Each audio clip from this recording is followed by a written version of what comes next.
Alright, to make this vegetable casserole, you're first going to preheat your oven to 400 degrees, and then you're going to take one small or medium-sized butternut squash. You're going to get all of the seeds out of it, and then you are going to dice it.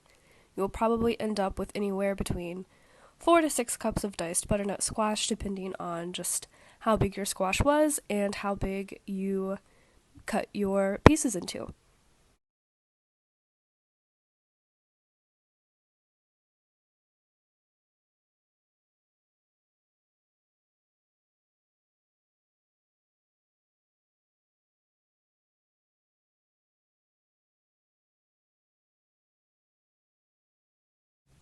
Once you get your squash all diced up, you're going to add it to a large bowl and toss it with 2 tablespoons of olive oil and get it all nice and stirred up so that each piece is coated in the olive oil.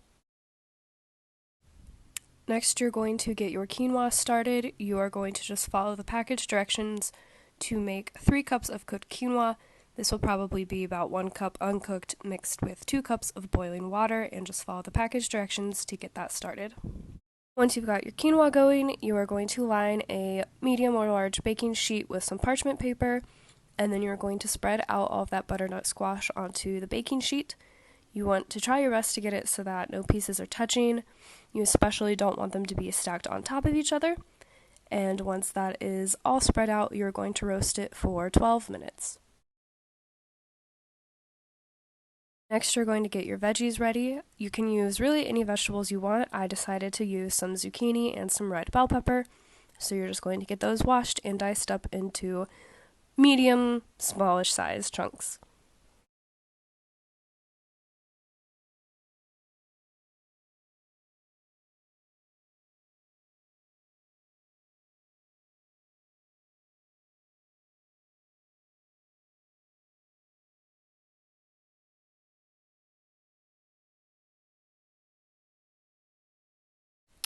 Next, you're going to drain and rinse a can of black beans and a can of whole kernel corn.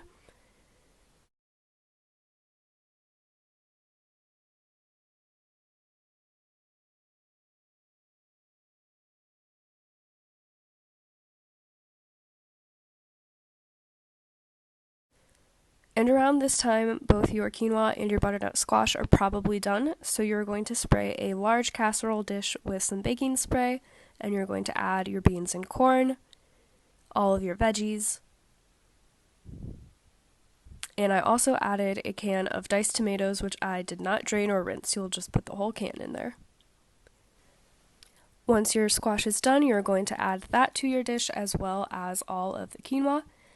And then you're going to add some salt and pepper to taste.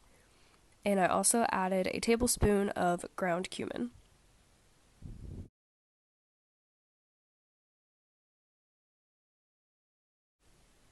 And it was about this time I realized my pan was not going to be big enough, so I transferred everything to a bigger baking pan, but you're just going to stir everything up to get it nice and combined.